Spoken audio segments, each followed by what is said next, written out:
নমস্কার, রূপাস ডেলি ব্লগে আপনাদের স্বাগত।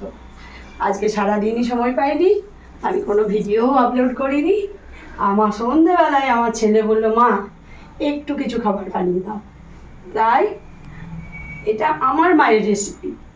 আমার মা এই ডিম ছাড়াই এই ডিমের অমলেটটা আমাদেরকে ছোটোবেলায় খুব খাইয়েছে।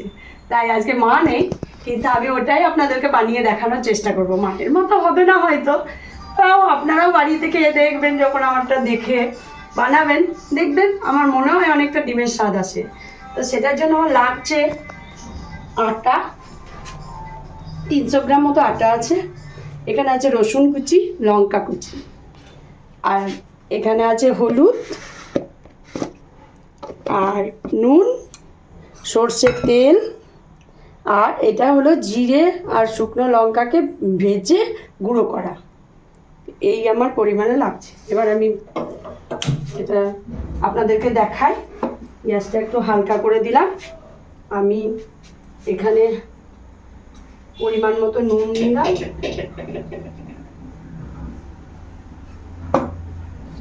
একটু সামান্য এটাতে হলুদ দিতে হবে, তাহলে আটার কালারটা আর থাকবে না, আটাটা হলুদ হয়ে যাবে। আর রসুন কুচি, লঙ্কা কুচি।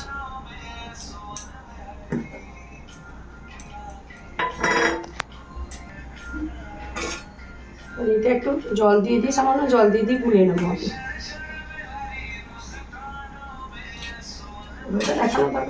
দিয়ে দিচ্ছি।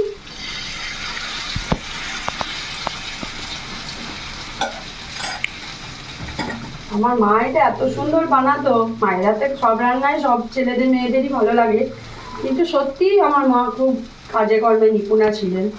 যাই হোক, আজ আর আমি সব কথা বলে মন খারাপ করতে চাই না, করাতেও চাই না। কিন্তু মায়ের হাতের মতো হবে কিনা জানি না। দেখুন, দেখবেন আপনারাও বাড়িতে বানিয়ে।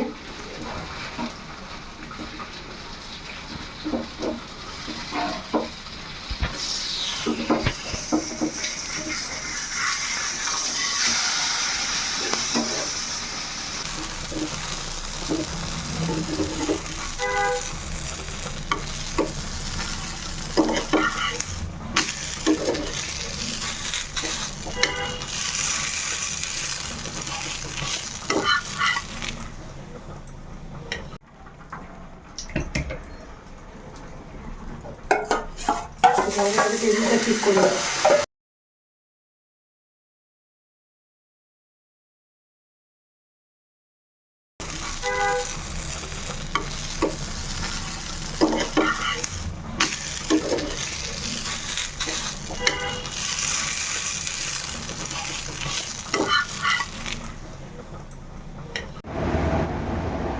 এনে ওপর থেকে ভাজা গুঁড়ো ছড়িয়ে দিলাম।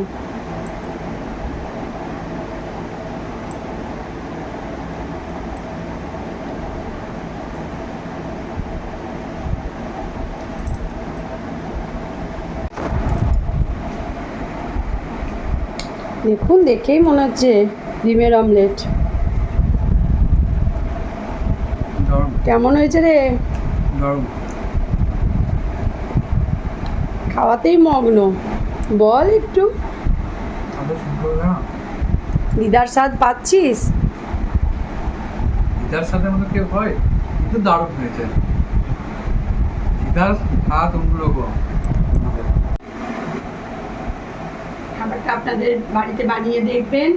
যদি পছন্দ হয়, লাইক, কমেন্ট, শেয়ার অবশ্যই করবেন। চ্যানেল সাবস্ক্রাইব করবেন। নমস্কার।